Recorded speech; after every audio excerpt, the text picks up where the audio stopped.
Con una dieselización del parque tan veloz, era evidente que el parque de vaporeras decaería drásticamente. Comenzó así una verdadera carnicería, una especie de cacería de brujas, en lo que atracción a vapor comprendía. Se dieron de baja principalmente las locomotoras a vapor más grandes, que eran las que presentaban mayores limitaciones por su peso para ingresar a las líneas con vías más precarias. Cuando entraron en servicio las locomotoras diésel, estas competían directamente contra las locomotoras a vapor más grandes, por la sencilla razón de que las locomotoras diésel adquiridas para línea principal eran en su mayoría máquinas de gran porte y por ende no podían ingresar por exceso de peso a las vías del litoral del país o a otros ramales como era la línea Colonia. Esto quiere decir que competían directamente por posicionarse en las mismas tareas asignadas hasta ese entonces a las locomotoras a vapor de gran porte y por ende las más perjudicadas serían lógicamente las locomotoras clase R, las clase T, las clase S y por supuesto las clase V, o sea las Hengels. Estas últimas eran modernas y esto las hacía complejas y más difíciles de reparar y operar, quedando así más expuestas. Y en el medio de todo este rotundo cambio de política atractiva aplicado al ferrocarril uruguayo, las Hengels no encajaban en ningún lado. Eran grandes, eran llamativas, pero tenían un montón de problemas. Tenían muchas dificultades al momento de ser giradas en varias giratorias de la red, por lo que solo podían ser asignadas a destinos que contaran con giratorias superiores a los 60 pies de diámetro, como ser Mercedes, Minas, Paso de los Toros y Nico Pérez. Nunca pudieron viajar a ningún otro destino que no fueran estos cuatro. No solo eso, también eran repudiadas. Se habían ganado contrarios dentro del ferrocarril, pero también se habían ganado contrarios afuera del ferrocarril. Y aquí hay una historia, la cual relata que la comunidad judía del Uruguay había presentado un pedido formal a AFE para que se les sustituyera el silbato original por otro diferente, ya que este causaba, según dicen, espantosos recuerdos netamente referidos al holocausto judío sufrido años antes en la Alemania nazi. Sin embargo, sus peticiones no habrían sido tomadas en cuenta. Pero esto suena extraño, tomando en cuenta que el silbato de la Hengel, si bien era muy fuerte, sonaba más bien como una locomotora americana y era exactamente idéntico al que tenían las 15 máquinas que habían sido producidas para la República Argentina. Quiere decir que esto parece más una leyenda urbana, pero lo que sí era verdad es que sufrían muchas restricciones. Al ser tan diferentes al resto, la operativa de las mismas era desaprobada por muchos maquinistas, a pesar de que tenían mucho más poder de arrastre que las demás vaporeras. Como eran nuevas y recién estrenadas, las clase V no podían ser simplemente radiadas, más que había sido una compra estatal, y si se las retiraba del servicio de forma rápida, se podía generar un caos a nivel político. Pero no contarían nunca con una gran aprobación y su vida sería bastante breve. La supuesta excusa necesaria para darlas de baja la causarían ellas mismas, por un problema en su fisionomía, el que nunca se pudo averiguar exactamente qué era, siempre y cuando el problema este del que tanto se habla haya existido verdaderamente. Pero se dio lugar a que se tejiera sobre él una leyenda que a lo largo de los años comenzó a ir deformando la verdadera causa del infortunio. Este famoso problema técnico de las máquinas tiene varias interpretaciones. La más conocida es la siguiente. Aparentemente, cuando la locomotora tomaba una pendiente, el agua dentro de la caldera se acumulaba contra el fondo de la misma, o sea, junto a la placa del hogar, causando que la máquina se ahogara apagando el fuego. Esto parece extraño, ya que el agua está dentro del barril de la caldera y no tiene contacto directo con el fuego. Otra versión afirma de que en realidad lo que pasaba era que las máquinas se quedaban sin agua en la caldera, dañando severamente los hogares al levantar temperaturas extremas. Fuera cual fuera el problema, se les habría dado la categoría de misterio, y a la fecha es imposible asegurar si esto realmente fue cierto o fue una más de las tantas leyendas que se tejen sobre estas máquinas. Se dice incluso que en algunas curvas demasiado cerradas, a pesar de estar equipadas con rodamientos articulados, las mismas dañaban la última biela, y en algunas de ellas les había sido quitado ese tramo de la biela para evitar este problema, por lo que el último eje quedaba sin tracción. Por supuesto que también influyó su enorme peso, y eso sí era cierto. A pesar de estar el mismo distribuido a lo largo de varios ejes, sus 132 toneladas limitaban mucho su utilización, principalmente por el problema de los pilares en los puentes. Según los propios caldereros de Paysandú, su hogar poseía un mecanismo complejo, el que para repararlo se necesitaba de gente capacitada al momento de reentubar alguna de ellas y realizar trabajos sobre la placa de la caja de fuego. Fuera cual fueran las razones, las clase V fueron siendo radiadas de servicio a medida que se averiaban, no siendo reparadas luego de perderles el interés a las mismas. Sin embargo, si la idea era no considerarlas necesarias por tener el respaldo de las locomotoras diésel, esta tampoco sería una solución a largo plazo, ya que a consecuencia de una suma de varios factores, la tracción diésel no logró sustituir a las locomotoras a vapor en su conjunto, como se pretendía. Los problemas en las máquinas diésel eran endémicos. Eso se daba por maltratos, falta de organización, precario stock de repuestos y un largo etcétera. En resumen, las que vinieron a erradicar a las locomotoras a vapor, en la práctica, y por lo menos en esa época, no lograron su objetivo. Y AFE ya había dado de baja a un gran número de locomotoras a vapor. Por lo tanto, se habían quedado sin una cosa y sin la otra, y aquí la situación se empezaba a complicar realmente. A principios de la década del 60, todas las locomotoras clase V estaban fuera de servicio por ese supuesto problema de la caldera. En un principio estuvieron radiadas en la remesa Peñarol. Luego, por falta de espacio, fueron redistribuidas entre Peñarol, Sudriers y Carnelli, e incluso, aparentemente alguna, fue a parar a Piedra Alta. Y con idas y vueltas, para el año 1969 son concentradas las 5 máquinas en la remesa de Carnelli, Bellavista, donde se las intentaría reparar por obra del ingeniero Dos Santos, al menos a 4 de ellas, quedando una fuera de servicio, que era la número 156, la que se encontraba en ese entonces abandonada a la intemperie, encabezando una fila de 5 locomotoras a vapor que, al igual que ella, habían sido dadas de baja años antes. La 156 habría sido utilizada como fuente de repuestos para las otras 4 y jamás volvería al servicio, permaneciendo abandonada en Carnelli hasta el final de su vida. Se dijo durante mucho tiempo que el aparente problema de las calderas habría sido solucionado cortando los tubos de las mismas. Sin embargo, esta versión del hecho resulta ilógica, ya que, de haberse realizado este corte en el haz tubular, habría sido necesario realizar una reconstrucción total de la caldera. Sin embargo, la teoría que resulta más lógica sería que se hubiesen anulado y no cortado los tubos superiores de la caldera, que serían los más expuestos en caso de quedar fuera del contacto con el agua. De ser cierto esto, si esta fue la modificación que se les realizó, habría causado la disminución de la superficie de intercambio calórico y, en consecuencia, la potencia de la caldera, lo que podría explicar los usos poco comunes a las que fueron asignadas las 4 máquinas cuando fueron devueltas al servicio ese mismo año 1969. Y la situación se siguió agravando. La crisis de tracción hizo posible que se comenzaran a ver todo tipo de irracionalidades en AFE. Los trenes corrían remolcados por el material tractivo que estuviera disponible, incluso cuando esto significaba aumentar los costos operativos por asignar material a servicios para los cuales lógicamente no había sido diseñado. Así es que se pudo ver a locomotoras de maniobras corriendo trenes locales, y en el caso de las clase V, incluso a las clase S, cumpliendo cualquier tipo de servicios, hasta llegar al punto que no era raro ver a las Hengels corriendo trenes de pasajeros con 1 o 2 coches, principalmente entre Montevideo y Minas. También era común que fueran asignadas a los trenes locales a 25 de agosto desde Montevideo, corriendo varios servicios al día. Una locura, ya que el consumo de una locomotora Hengel era altísimo y lógicamente no justificaba de ninguna forma utilizarlas para remolcar un solo salón de pasajeros. La historia volvía a repetirse y la utilización de las máquinas fue temporaria.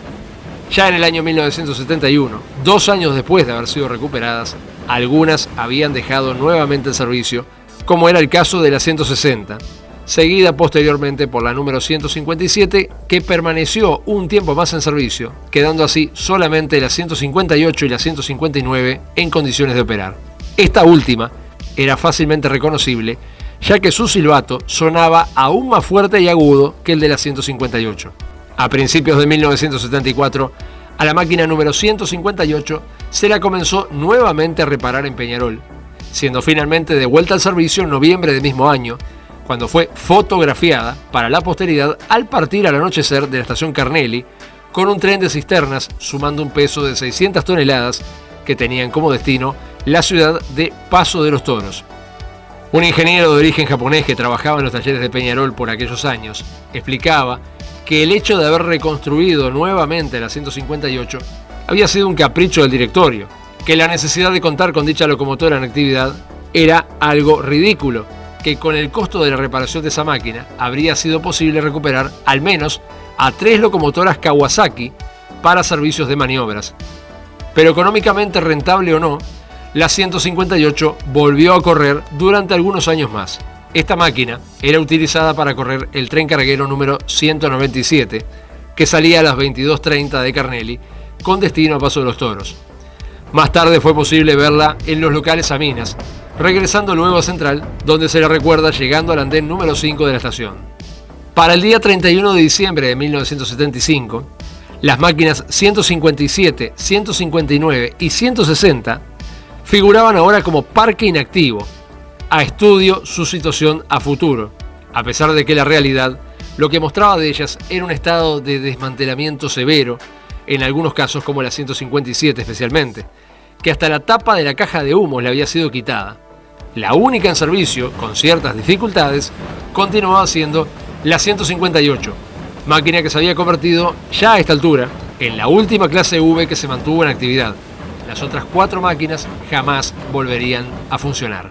Como dato anecdótico se puede decir que en determinados momentos, cuando salía de alguna reparación, la 158 llegó incluso a trabajar en la combinación Sayago-Peñarol, no en servicio regular, lógicamente, pero a modo de pruebas sí, para detectar posibles fallas a corregir. Esto era algo común no solamente con ella, sino con todas las vaporeras que salían de una reparación grande. Pero era evidente que la 158 no duraría mucho más en servicio. Los últimos trabajos a los que fue sometida fue a la de hacer maniobras dentro de los talleres de Peñarol a causa de la falta de locomotoras diésel para dichas tareas. Sin embargo, el último trabajo corriendo un tren en línea principal se le atribuye a un viaje que realizó desde Sayago hasta Verdún, ida y vuelta, arrastrando 20 tolvas con piedra.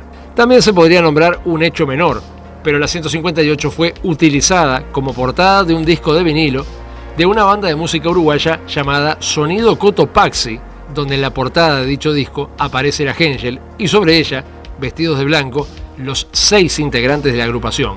AFE, si había algo que la caracterizó siempre, fue la generosidad mostrada por los bienes públicos. En abril de 1977, en torno a la emotiva despedida de quien fuera hasta ese entonces presidente de AFE, el coronel retirado Yacir Rovira, él mismo recibió como obsequio las placas de uno de los laterales de la cabina y de uno de los cilindros de la locomotora número 159. Se dice que este tipo de obsequios por parte de AFE no fueron la única vez que se otorgaron, pero la historia de estas tan recordadas locomotoras terminaría cuando en 1977 fuera sacada de servicio finalmente la 158, y en este caso no fue por una ruptura, pero para ese entonces varias locomotoras diésel de línea principal habían sido devueltas al servicio, y para una locomotora tan grande y antieconómica como la 158 no había lugar, no se justificaba el gasto de combustible y además ya no era necesaria. Sin embargo, aún le quedaba un último viaje. A los pocos meses de ser instaurada la dictadura cívico-militar en el Uruguay, en el año 1973, y con AFE intervenida por un directorio militar, como ocurría en todos los entes públicos, se dio un hecho bastante extraño. A alguien adentro de AFE se le ocurrió la idea de que el ente estaba obligado a fomentar y construir el que sería el primer intento de un museo ferroviario en el Uruguay. Llama la atención el contexto histórico en el cual surge esta idea. Acababa de ser disuelta la democracia uruguaya y la situación política del país era por demás turbia. Pero en agosto de ese año es aprobado el proyecto que habilitaba a AFE a tener un museo ferroviario propio, por extraño que esto pareciera. Es posible que en realidad el proyecto viniera de antes y que ahora con el régimen del gobierno interventor alguien lo hubiera descubierto y decidieron llevarlo a la práctica. Pero esto también es extraño, ya que en la década anterior AFE se encontraba pasando por una crisis general sin precedentes y era difícil pensar que en una situación tan crítica se pensara en construir un museo. Pero todo puede ser. Según se destaca en una revista Rieles, que era una publicación que hacía AFE entre el año 1973 y el año 1985, se expresa que en mayo de 1974, por iniciativa, según decía ahí, del general Martín E. Guarino, que era el presidente del directorio interventor de AFE por aquella época, se dio vida a este peculiar museo ferroviario, que estaba emplazado en la placita contigua a la estación central General Artigas. La idea de este museo era la de dejar un legado de determinados objetos, locomotoras y vehículos que hubieran sido representativos para la historia de los ferrocarriles uruguayos. El vínculo de esto con la Henschel es porque años luego de inaugurado dicho museo, más precisamente en el año 1977, cuando se retiró del servicio a la Henschel, al parecer, al no saber qué hacer con ella, se la dejó a la espera de alguna resolución, abandonándola durante 2 años en las vías de la estación central, y por esas cosas del destino, a alguien se le ocurrió que sería una buena idea mandarla al Museo Ferroviario de la Placita, lo que ocurriría recién en 1979. Y aquí existe otra de las tantas leyendas que se tejen sobre estas máquinas, la que, nuevamente, es difícil saber su veracidad. Según se dice, la 158, al momento de ser llevada al museo, fue reactivada y la misma había ingresado a dicho museo funcionando por sus propios medios, o sea, la máquina estaría en vapor y no habría entrado remolcada por otra locomotora. Lo que genera dudas de esta afirmación es que luego de 2 años fuera de servicio, no debió haber sido fácil hacerla mover nuevamente, a pesar de que cuando la misma fue depositada en el museo se encontraba completa, no le faltaba absolutamente nada, y por ende se podría decir que estaba en condiciones de operación. Pero por más que se buscara llamar la atención con esto, generar semejante esfuerzo para volver a ponerla en servicio solamente para que se moviera unos pocos metros, no parece ser realista, ni siquiera en una época donde este tipo de barbaridades eran normales con tal de hacer publicidad al ente. Fuera cierto o no esta leyenda, lo que sí es real es que la 158 fue ubicada en el museo, con su caldera mirando en dirección a Central, sobre la vía número 22, casi al final de donde se encontraba el portón, y el paso a nivel sobre la calle Julio Herrera y Oves. Ahí le esperaban algunos cuantos años de quietud. Estando en el museo, la 158 se encontró en exhibición junto a los coches de madera número 87 y 30, las locomotoras clase A42A, la locomotora clase A1 número 3, la locomotora clase S144 y también en una época con el coche motor Bril 55 número 103. Ese mismo año, 1979, fueron desguazadas en la remesa Carnelli las otras 3 locomotoras clase V, a excepción de la 160, que al parecer ya había sido desguazada antes, entre 1972 y 1978, aunque este dato no es posible afirmarlo. El Museo Ferroviario era una cita obligada los días sábados y domingos, donde era visitado por muchas personas. Pero cuando en 1984 se termina el periodo de facto, volviéndose al régimen democrático, lo mismo que ocurrió en muchas otras áreas del ente se registró aquí, y es que muchos procesos que comenzaron durante la dictadura fueron dejados de lado, especialmente luego de la crisis económica acontecida en el país en 1982, no dando lugar a mantener económicamente este tipo de emprendimientos culturales que no tenían una implicancia directa en el ferrocarril en sí. La falta de cuidado respecto al museo trajo como consecuencia el vandalismo. En el caso de los coches de pasajeros, el coche motor 102, por ejemplo, fue reiteradas las veces que sufrió ruptura de vidrios a pedradas, robo de piezas, etc. Pero la peor parte se la llevarían lógicamente las locomotoras a vapor, porque tenían metal y muchos componentes de bronce. Las mismas, cuando ingresaron al museo, todas se encontraban en su mayoría completas: silbatos, bronces, placas de fabricante, cañerías de cobre, niveles de agua, luces, etc. Al quedar el museo en un estado casi de abandono, los hurtos y destrozos al material rodante fueron paulatinos y reiterados, ya que nadie cuidaba que estas cosas no pasaran. Aún así, es de destacar que la sociedad de aquel entonces no era la de hoy en día. Y dentro de todo, los saqueos fueron bastante menos importantes de lo que podría ocurrir si esto pasara hoy, ya que por lo menos las locomotoras conservaron hasta el final casi todas las placas de bronce macizo con sus números de identificación. La gente en aquel entonces no le daba importancia a las antigüedades, a las ventas de piezas, por ejemplo, en Mercado Libre o lugares de venta masiva de productos sin ninguna clase de garantía en muchos casos. En cierta forma, esto también ayudó a que la depredación de las mismas no fuera tan avanzada. Por eso se explica de que si esto fuera hoy en día, no quedarían de ellas ni las ruedas. En los últimos años de vida, el museo experimentó un profundo deterioro. El enjardinado que alguna vez supo tener se perdió. Los pastos eran altos, las máquinas fueron perdiendo la pintura, y fueron siendo rayadas y estropeadas por vandalismo, típico de lo que está al aire libre y al alcance de todos. Finalmente se decide por parte de AFE desmantelar el museo, dadas las obras de pavimentación de la Rambla Baltasar Brum. En realidad se podría haber mantenido ambas cosas, la Rambla y el museo, pero en cierta manera fue hasta una idea positiva la de quitar de ahí a las unidades, ya que la falta de cuidado del predio era evidente, y de haber sobrevivido más tiempo el museo, lo que terminaría pasando es que de las locomotoras quedarían los restos. Las 3 máquinas a vapor que estaban sobre la vía número 22 fueron quitadas del lugar en 1988 y llevadas a la playa de Central, donde permanecerían un tiempo hasta que se decidiera qué hacer con ellas, siendo llevadas las 2 más grandes, que eran las clase S número 144 y la clase V número 158, luego de 9 años en el museo, a la remesa de Bella Vista. Y ahora también su compañera de vida errante, la clase S número 144,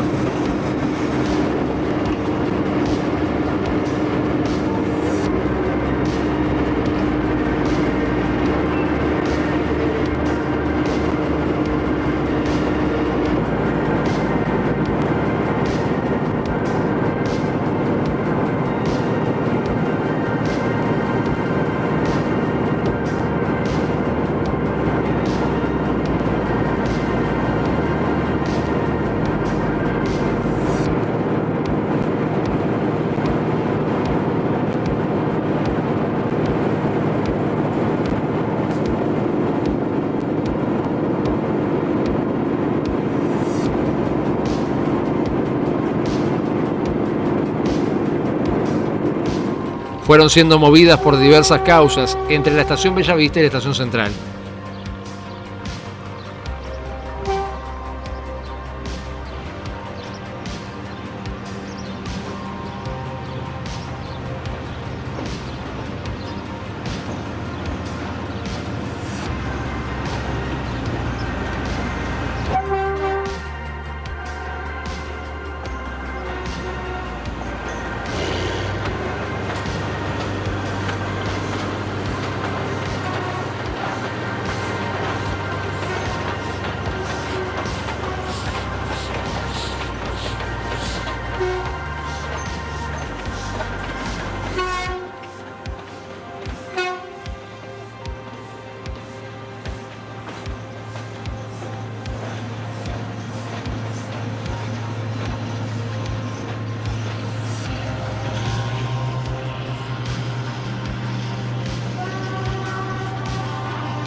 Como llamaba la atención, era común que se las utilizara como adornos o macetas en algunos conciertos de rock, etc.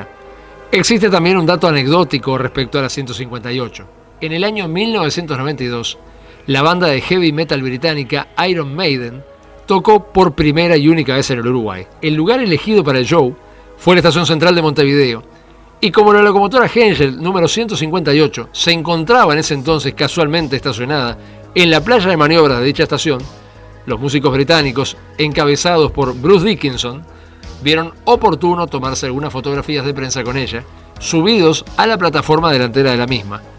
Pero como donde estuvieran ocupando lugar en el espacio parecía que molestaban, en junio de 1998 a las 2 máquinas se las envió a Peñarol, donde fueron alojadas en la remesa en un principio, ya que habían sido solicitadas para ser ambas preservadas por el Círculo de Estudios Ferroviarios del Uruguay, el CEFU. Situación que duró pocos años, y ante el inmenso tamaño de ambas máquinas y la falta de recursos en el CEFU, se las terminó devolviendo luego a AFE, no sin antes sustraerles oportunamente algunos elementos muy tentadores para evitar que los mismos terminaran hurtados y en manos de revendedores como todo lo demás.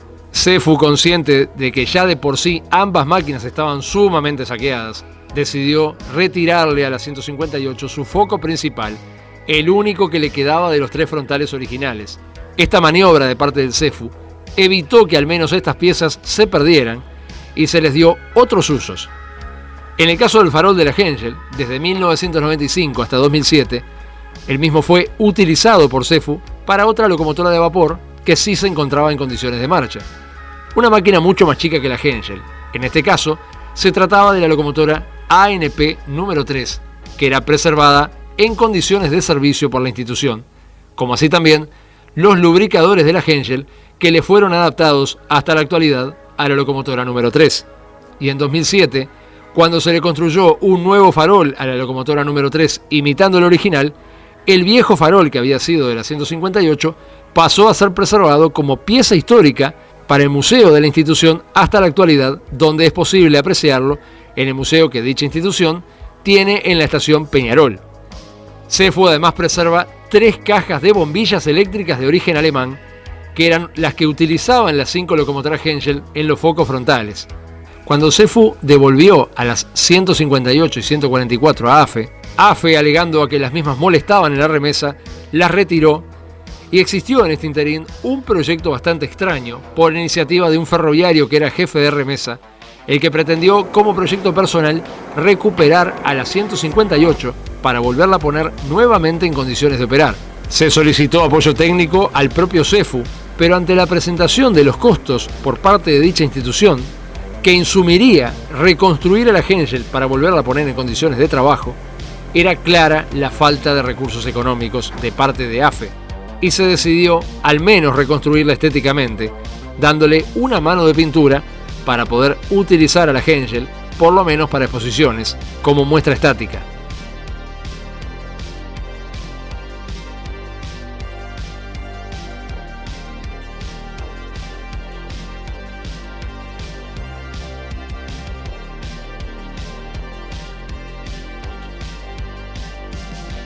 Así fue que para agosto de 2001 fue expuesta en la Estación Central de Montevideo en el Día del Patrimonio, lo que causó gran estupor.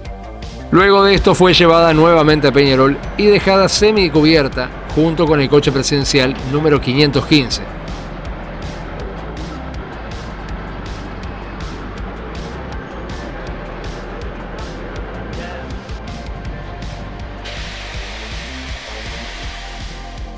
A su lado se encontraba completamente a la intemperie y en un estado calamitoso su compañera, la 144. La 158, a pesar de estar bajo techo, gran parte de su carrocería, toda la caja de humos estaba a la intemperie, y el trabajo de restauración emprendido en el año 2001 se fue con los años diluyendo. Simplemente a nadie le importó el estado de la locomotora. Era un objeto inerte que ocupaba un lugar en el espacio y punto. Se la solía utilizar como muestra fija durante los días del patrimonio, cuando eran abiertos en una época los talleres al público en general. Era la única oportunidad en la cual la 158 tenía nuevamente contacto con el público y de alguna forma recibía algo de atención, pero gracias a la típica corrupción política de siempre, la misma política que devastó a todo el ferrocarril en el Uruguay, la 158 pasaría de ser una vieja locomotora conocida solo por ferroviarios o gente cercana a AFE a ser centro de atención de la prensa y varios otros medios, pero no por una buena causa. El día 12 de mayo de 2015, AFE recibió nuevas autoridades, siguiendo un interminable linaje de personajes siniestros que apoyaban una clara política de paralización y desmantelamiento del ente ferroviario, la que parecía no tener fin. El nuevo directorio que asumía parecía tener intenciones de querer frenar el deterioro del ente, y entre las primeras medidas asumidas se creó una comisión de patrimonio dentro de la propia AFE, algo inaudito, pero que según recitaban los responsables, esto buscaba, abrimos comillas, buscar evitar que se siguiera perdiendo el rico patrimonio histórico, con el que contaba el ente. Cerramos comillas. Dicha comisión estaba formada por diferentes actores, tanto de AFE como de instituciones privadas, ajenas al ente en su jerarquía, pero que contaban con información y conocimientos precisos, los que en la mayoría de los casos carecía incluso la propia AFE. Quiere decir que las instituciones privadas tenían más información que la propia empresa.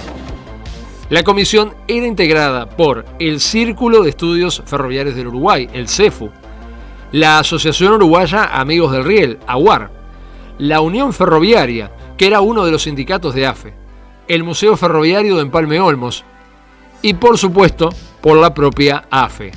Si bien la intención era buena, dicha comisión de patrimonio, por falta de interés de quien la había creado, o sea, la propia AFE, se reunió únicamente en 3 oportunidades.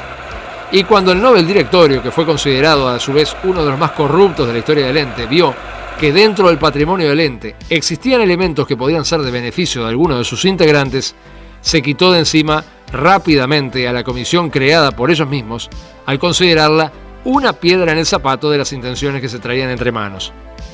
Y como la política es así, uno de los directivos de AFE en aquel entonces estaba a su vez vinculado a la directiva del Club Peñarol de Fútbol, y como sus intenciones eran las de llegar al presidente de dicho club, utilizó su posición en AFE para sacar beneficio personal. Por aquel entonces, el Club Peñarol de Fútbol estaba próximo a inaugurar su Nobel Estadio conocido como Campeón del Siglo. Tomando en cuenta que dicho club había nacido dentro de los talleres de Peñarol, y de ahí su nombre, a alguien se le ocurrió que sería una buena idea contar con una locomotora de vapor ubicada como adorno o maceta frente al estadio, ubicándola a la intemperie y frente a la tribuna Frank Henderson. Si bien nunca quedó claro cómo fue el asunto, al parecer una persona cercana al por aquel entonces ministro del Interior fue quien, en una fortuita visita a los talleres Peñarol para un evento organizado por el Club Peñarol de Fútbol, en donde se entiende que nació dicho club de fútbol, habría visto a la locomotora Hengel y, moviendo sus influencias ante AFE para que ésta, de forma totalmente arbitraria y con un directorio actuando claramente en abuso de funciones e intenciones personales, aceptaran con todo gusto entregar en comodato un bien público, como era la locomotora Hengel número 158, al club de fútbol. Las instituciones preservacionistas intentaron intervenir, pero AFE fue en ese entonces que disolvió la Comisión del Patrimonio, y hasta se llegaron a cursar amenazas de algunos directivos de AFE a dichas instituciones para que no se metieran y no trancaran la entrega de la locomotora al club de fútbol, porque de lo contrario habrían consecuencias para dichas instituciones. Como era de esperarse, en un ente que fue siempre dirigido de forma tan corrupta como AFE, no existen políticas de apoyo al ferrocarril, y mucho menos a lo que representa la historia. Y así, el día 16 de marzo de 2016, la locomotora Hengel número 158 fue movida para emprender su último viaje. Se la sacó hacia afuera del predio de los talleres, se separó su tender cortando la barra de acople con un soplete, se cargó la parte motriz en un camión especial para transportar pesos elevados y el tender de la locomotora en otro camión similar. Y así se marchó para siempre un ícono de Peñarol y de los ferrocarriles uruguayos. Varios aficionados siguieron el lento trajinar de la legendaria máquina mientras se alejaba de su área de trabajo, mientras se alejaba de las vías del ferrocarril, acompañándola hasta su descanso final en el Estadio Campeón del Siglo. Y cuando la misma llegó al lugar, ya en horas de la noche, tuvo que esperar hasta el día siguiente para ser descargada. Desde ese entonces a la actualidad, la máquina descansa como un florero frente a un estadio de fútbol, un lugar a donde no pertenece, ya que primero que nada es una máquina alemana fabricada en 1950, y el Club Peñarol de Fútbol, en todo caso, nació dentro de un taller de una empresa ferroviaria inglesa, aunque su fecha de creación sigue siendo discutida. Pero en este caso, y en como tantos otros casos, lo que primó siempre fue la corruptela política y la total falta de interés por un bien público. La intervención de las clases V en la historia de los ferrocarriles uruguayos puede catalogarse como muy pobre. Fueron adquiridas en una época cuando ya la tracción a vapor entraba en su agonía. Frente a las nuevas máquinas diésel, no había interés en entenderlas ni en su utilización. Fue un gasto capaz que desmedido, capaz que sin sentido. Pero sin embargo, paradójicamente, a pesar de no haber tenido mayor influencia, estas 5 máquinas lograron ganarse el respeto y la admiración de muchos. Fuera por su belleza y elegancia, fuera por su alta potencia, fuera por su desmedido consumo, fuera por todos los inconvenientes que causaron, o fuera por su recordado silbato, los que llegaron a verlas, aún vivas, las recuerdan de forma muy especial. Esta fue su historia.